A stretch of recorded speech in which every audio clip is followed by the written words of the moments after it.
અમારા કેમ્પ ઉપર ઇઝરાયલની disaster management team આવી. 167ની ડિઝાસ્ટર મેનેજમેન્ટ ટીમ ઇઝરાયલ આર્મીની આવેલી ભુજમાં રેસ્ક્યુ ઓપરેશન્સમાં. એ લોકો જે સ્નીફર ડોગ્સ લઈને આવે ને, આખો 3 માળનું બિલ્ડિંગ ધ્વસ્ત થઈ ગયું હોય ને, એ ટેકરા ઉપર, એ હીપ ઉપર સ્નીફર ડોગને ચડાવે. અંદર નીચે 15 ફૂટ 20 ફૂટ નીચે પણ કોઈ જો વ્યક્તિ જીવતી દટાયેલી હોય ને, એની ઉપર ઉભો રહીને સ્નીફર ડોગ ભસવાનું ચાલુ કરે કે કોક નીચે શ્વાસ લઈ રહ્યું છે, there is somebody alive. તાત્કાલિક એનું ઓપરેશન ચાલુ થઈને વ્યક્તિને બહાર લાવે. પહેલી વખત અમે જિંદગીમાં મોબાઈલ આઈસીયુ જોયું.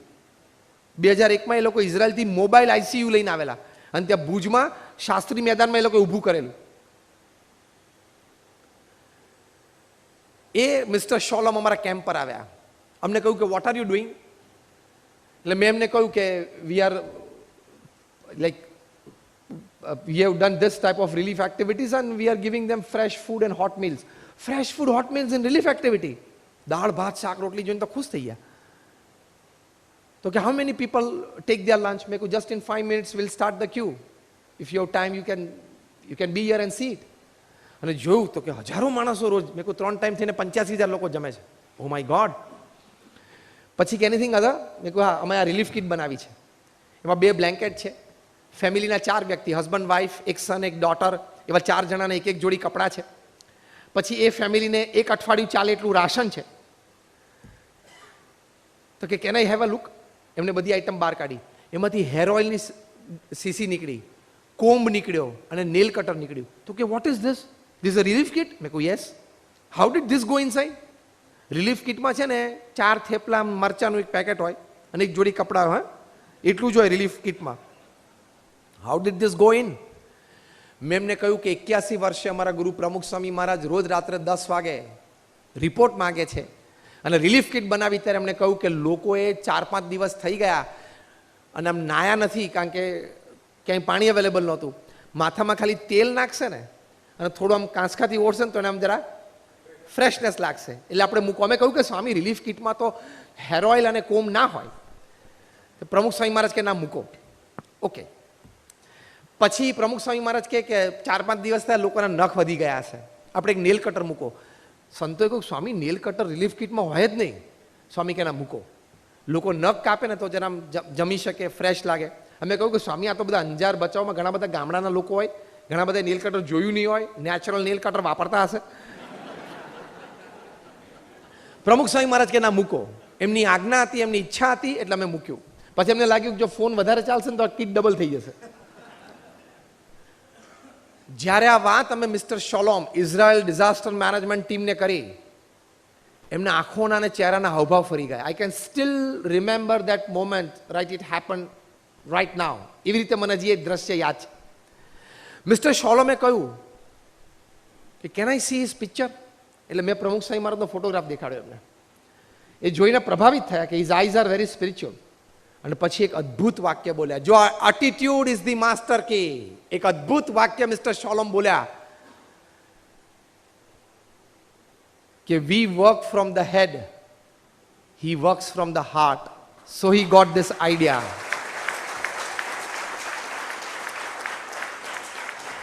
એમને હૃદયથી લોકોને મદદ કરવાની ભાવના છે. લોકોનું દુઃખ જે અત્યારે છે ને એ પોતે મહેસૂસ કરી શકે છે, ફીલ કરી શકે છે. એટલે આ બધું આપવાની એમના હૃદયમાં ભાવના થાય છે. અમે લોકોએ તો સ્ટાન્ડર્ડ વિચાર્યું કે રિલીફ કિટમાં આટલું જ હોય. હવે જો એટીટ્યુડ સારો હોય, લોકોને સમજી શકતા હોય તમે, તો કેટલું મોટું કાર્ય થાય. પછી રિહેબિલિટેશન શરૂ થયું. અમે 9 ગામ દત્તક લીધા, 1500 ઘર બાંધી આપ્યા અને એનું લોકાર્પણ સમારોહ હતો. જ્યારે અમે 9 ગામ દત્તક લીધા અને 1500 ઘર બાંધી આપવાના હતા, ત્યારે અમારા સંસ્થાના એન્જિનિયર્સ, અમારા સંતો અને અમારા બીજા એન્જિનિયર્સ આર્કિટેક્ટ્સે સોસાયટી સિસ્ટમ બનાવી. પ્રમુખ સ્વામી મહારાજ પાસે મિટિંગમાં બેઠા. 3rd minute in the meeting પ્રમુખ સ્વામી મહારાજે કહ્યું કે આ સિસ્ટમ બરોબર નથી. કે સ્વામી અત્યારે અમે એ લોકોને મોડર્ન અર્બન લોકેલિટીઝ આપી છે, તો એ લોકો તો બધા ગામડાની સ્ટાઇલથી રહેતા હતા, પણ હવે આપણે સોસાયટીઝ આપી આમ લાંબી. પ્રમુખ સ્વામી મહારાજ 18,000 ગામડાઓમાં ફરેલા હતા. એમને ગ્રામીણ લોકોની મેન્ટાલિટી ખબર હતી. Your attitude is built up by your experience and by your meeting with people.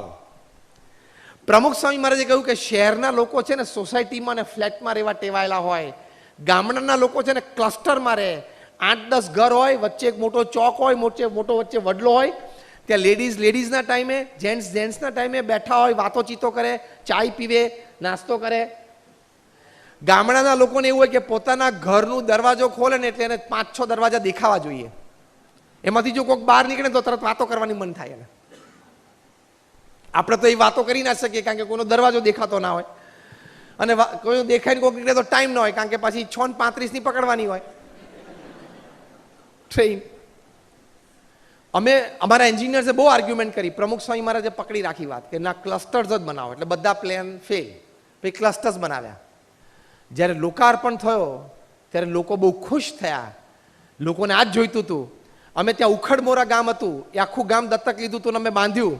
અમારી બાજુમાં જ એક બહુ જ સારી એનજીઓ નેશનલ ઇન્ટરનેશનલ લેવલ ઉપર કામ કરે છે, ખૂબ સારું કામ કરે છે. એ લોકોએ અમારી બાજુનું જ ગામ દત્તક લીધું હતું અને એ લોકોએ પણ સરસ આખું ગામ બાંધ્યું. પણ એ લોકોએ સોસાયટી સિસ્ટમ બનાવી હતી, પાક્કા મકાન હતા, સરસ. અમે પણ પાક્કા સરસ મકાન આપેલા, પણ આજે પણ એ ગામ આખું ખાલી છે. લોકો રહેવા નથી જતા કે આ સિસ્ટમમાં અમને ફાવશે જ નહીં, અમારે ક્લસ્ટર જ જોઈએ. તમારો એટીટ્યુડ સારો હોય, પોઝિટિવ હોય ને હાઈ હોય, you will be able to pick up people's emotions and be more successful in life.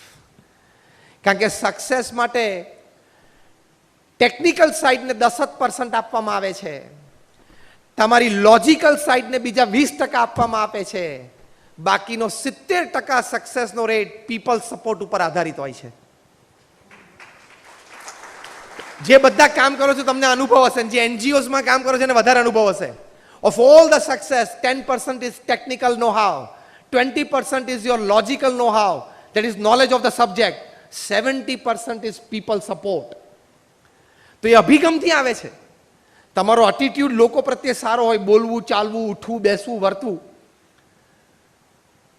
તો તમને આવો સપોર્ટ મળે તો એ એટીટ્યુડથી મોટું કામ થાય. જ્યારે 2000ની સાલમાં પ્રમુખ સ્વામી મહારાજ અમેરિકા પધાર્યા, બિલ ક્લિન્ટન અમેરિકાના પ્રેસિડેન્ટ હતા, એ ઓન કેમ્પેન ટ્રેલ હતા સેકન્ડ ટર્મ માટે, પ્રેસિડેન્સી માટે. ફ્લોરિડા માયામીમાં હતા, એમને ખબર પડી કે પ્રમુખ સ્વામી મહારાજ અહીંયા છે, એટલે એમણે કમ્યુન આવ્યું અમને વ્હાઇટ હાઉસમાંથી કે વોન્ટ્સ ટુ મીટ પ્રમુખ સ્વામી મહારાજ. પધાર્યા, બંને મહાનુભાવ વચ્ચે 22 મિનિટની મીટિંગ થઈ. હવે સાંભળજો, attitude can cross all barriers. Bill Clinton American president, પ્રમુખ સ્વામી મહારાજ એક એનજીઓના હેડ. બિલ ક્લિન્ટન આમ 3-piece સૂટ, પ્રમુખ સ્વામી મહારાજ આ કપડાં પહેરેલા. બિલ ક્લિન્ટન અંગ્રેજી બોલે, પ્રમુખ સ્વામી એક શબ્દ સમજી ના શકે કારણ કે 5 જ ધોરણ ભણેલા હતા પ્રમુખ સ્વામી મહારાજ. અને પ્રમુખ સ્વામી મહારાજ ગુજરાતી બોલે એ બિલ ક્લિન્ટન સમજી ના શકે. વચ્ચે અમારા એક સંત હતા દુભાષા સંત તરીકે, Amrutnandan Swami, English to Gujarati, Gujarati English કરે, એટલે એકચ્યુઅલ 22 મિનિટનો વાર્તાલાપ તો 8 જ મિનિટ ચાલ્યો કહેવાય કારણ કે 2 વે ચાલતું હોય ને. 8 મિનિટની મુલાકાત પછી બિલ ક્લિન્ટન, એ મુલાકાત બાદ અમને સંતોને વાત કરી કે I am so much impressed by his personality, his eyes are so expressive, I can sense in his eyes that they were full of integrity. આવી ઇન્ટિગ્રિટી ફિલ્ડ આંખો મેં ક્યારેય જીવનમાં જોઈ જ નથી. ઇન્ટિગ્રિટી એટલે તમારી વફાદારી, તમારી નિષ્ઠા, બધાને સાથે લઈને આગળ ચાલવાની ભાવના, કોઈનું કોઈ દિવસ ખોટું ન વિચારવું, ખોટું કરવું નહીં, ભૂલથી પણ એવો વિચાર ના આવે, દરેક વ્યક્તિ પ્રગતિ કરે, દરેક વ્યક્તિ આગળ વધે, એવી એક સદભાવના. All this come together to make one word in English and that is called integrity. આવી ઇન્ટિગ્રિટી મેં કોઈના જીવનમાં જોઈ નથી. હવે પહેલા તો અમેરિકાના પ્રેસિડેન્ટ કોઈથી ઇમ્પ્રેસ ના થાય, અને ભૂલથી પણ ઇમ્પ્રેસ થાય ને તો એક્સપ્રેસ ના થાય કારણ કે એનો ઈગો એટલો બધો હોય. બિલ ક્લિન્ટન અહીંયા આવેલા તાજમાં, when he was the president, Taj ને ઓબેરોયને બધી એમને રોકેલી. ત્યાં જે સિસ્ટમ્સ ફિટ થયેલી, અનબિલિવેબલ, કે ઇન કેસ અમેરિકા ઉપર અટેક થયો when the president is away, તો એમને કમાન્ડ્સ આપવા હોય તો સિસ્ટમ બધી અહીંયા ફિટ થયેલી, અનબિલિવેબલ. અને હુઝ ઓફ ઇન્ડિયા આવેલા 500 જણા એમને એક ગેધરિંગમાં, અને છેલ્લે પાવર કપલ બિલ ક્લિન્ટન એમના ધર્મપત્ની હિલેરી ક્લિન્ટન બંને સ્ટેજ ઉપર ઊભા હતા અને બધાને કીધું તમે સ્ટેજ ઉપર આવજો એમને હેન્ડશેક કરવા માટે, કોઈ વાત નહીં કરવાની, એમની પાસે ટાઈમ નથી. ટાઈમ્સ ઓફ ઇન્ડિયા મેં ફોટોગ્રાફ આવેલો, એ જે લાઈન ઊભી હતી ને એમને મળવા માટે, રતન ટાટા, મુકેશ અંબાણી, અનિલ અંબાણી, સુનિલ ભારતી મિત્તલ, સચિન તેંડુલકર, શાહરૂખ ખાન, અમિતાભ બચ્ચન, બધા ક્યુમાં ઊભા હતા to shake hands for 1 second with the president of America. આનો દરજ્જો હોય છે, કારણ કે દુનિયાની પ્રથમ 25 સંસ્થાઓ અમેરિકા જ ચલાવે છે. વર્લ્ડ બેંક ગણો, યુનાઇટેડ નેશન્સ ગણો, ઇન્ટરનેશનલ મોનિટરી ફંડ ગણો, એના ડોલર પાવર ઉપર તો ચાલે છે. રાજા છે એટલે ગમે તે દેશને ઘૂંટણે લાવી દેવો હોય ને, America has so much of military power and air power. એના દેશમાં, એના દરિયામાં જઈને એના શિપ ઉપરથી પ્લેન બોમ્બાર્ડિંગ ચાલુ કરે, ગમે તે દેશને જો એ ધારે, જેને યુદ્ધ લાંબુ ચલાવવું હોય તો એ લાંબુ ચલાવે, બાકી જો ધારે તો 48 કલાકમાં તો દુનિયાના ગમે તે દેશને ઘૂંટણે લાવી દે, એટલી તાકાત છે એની પાસે. They have military power, air power, આ બધા કરતા R&D પાવર તો એનાથી મોટો છે એ લોકો પાસે. R&D પાવર તો એટલી મોટો છે, ડોલર પાવર જબરજસ્ત. એ ઇમ્પ્રેસ ના થાય. અને પ્રમુખ સ્વામી મહારાજે મુલાકાતમાં છેલ્લે કહ્યું કે સાહેબ અમારું અક્ષરધામ જોવા માટે આવજો ખાસ. અમારા દુભાસિયા સંતે કીધું કે he is inviting you very warmly to visit our Akshardham at Gandhinagar. Bill Clinton immediately બોલ્યા કે when he is inviting I will come. અને આવ્યા ગાંધીનગરનું અક્ષરધામ જોવા માટે. એટીટ્યુડ તમારો સારો હોય લોકો પ્રત્યે તો તમારી હૃદયની ભાવનાઓ છે ને, beyond your words, beyond your language, beyond your facial expressions, beyond your body language will Impress the person. હૃદયની ભાવના ચોખ્ખી હોવી જોઈએ, એટીટ્યુડ ચોખ્ખો હોવો જોઈએ, તો મોટું કામ થશે. એટીટ્યુડ ચોખ્ખો હોય ને, તમારે આવડતની જરૂર નહીં પડે. આઈ ચેલેન્જ એન્ડ ગેરંટી. તમારી પાસે નોલેજ ઓછું હશે, રિસોર્સિસ ઓછા હશે ને, તો પણ તમારું ધાર્યા બહારનું પરિણામ તમે લાવી શકશો. અહીંથી પ્યોર રહેજો. કોઈને છેતરવાની વાત, કોઈનું ખોટું કરવાની વાત, કોઈને લઈ લેવાની વાત એ ક્યારેય વિચારવી જ નહીં. મારા ભાગ્યમાં હશે, મારી મહેનતથી, મારા પ્રારબ્ધથી મને મળશે, એમાં હું રાજી છું. એટલી ખાનદાનીથી જીવવું કે કોઈનું ધન પરધન પથ્થર માનીએ, એટીટ્યુડ છે. જે ધન તમારું નથી ને એની સામે થૂકવાનું પણ નહીં, થૂક બગડે આપણું. ખાનદાનીથી જીવવાનું એ એટીટ્યુડ છે. 80 વર્ષની ઉંમરે જ્યારે ડેથ બેડ ઉપર હોય ત્યારે છાતી પર હાથ મૂકીને તો કહી શકવા જોઈએ ને કે આઈ લીવડ માય લાઈફ વિથ ડિગ્નિટી. એટલું તો બોલી શકવા જોઈએ કે નહીં? એ એટીટ્યુડ તો હોવો જોઈએ કે નહીં? તમે રાત્રે બેડરૂમમાં સુવા જાઓ ત્યારે સોફ્ટેસ્ટ પીલો કયો છે? Your conscience, when it is clear, it's the softest pillow for you to rest your head and get a good sleep. મેં કોઈનું ખોટું નથી કર્યું, મેં કોઈનું ખોટું લીધું જ નથી. હું ગમે તે સમાજની વચ્ચે ઉન્નત મસ્તકે ઊભો રહી શકું, ગમે તે વ્યક્તિની આંખમાં આંખ નાખીને વાત કરી શકીશ. કોઈ કહેતો ખરો કે મેં કંઈ ખોટું કર્યું છે? એ ડિગ્નિટીથી જીવ્યા ત્યારે રાઈટ એટીટ્યુડ કહેવાય. બાકી તો હમણાં રાત્રે 12 વાગે રોડ ઉપર ટ્રાફિક નહીં હોય ત્યારે કૂતરા બધા આવશે ને અડધા રોટલા માટે ઝઘડશે. 12 કલાક પછી કાલ બપોરે 12 વાગે 3 પીસ સૂટ પહેરીને કોર્પોરેટ ઓફિસમાં બેસીને અડધા એકર માટે ઝઘડે. બે વૃત્તિ ને પ્રવૃત્તિ તો સરખી જ થઈ. હા, રાત્રે 12 વાગે રોડ ઉપર અને બીજી દિવસે બપોરે 12 વાગે કોર્પોરેટ ઓફિસમાં. એ તો કઈ જીવન છે? ડિગ્નિટી સાથે જીવવાનું. Materialistic things doesn't matter if you live with dignity. તો આ એટીટ્યુડ તમારે રાખવાનો. એટીટ્યુડમાં આ પાવર છે.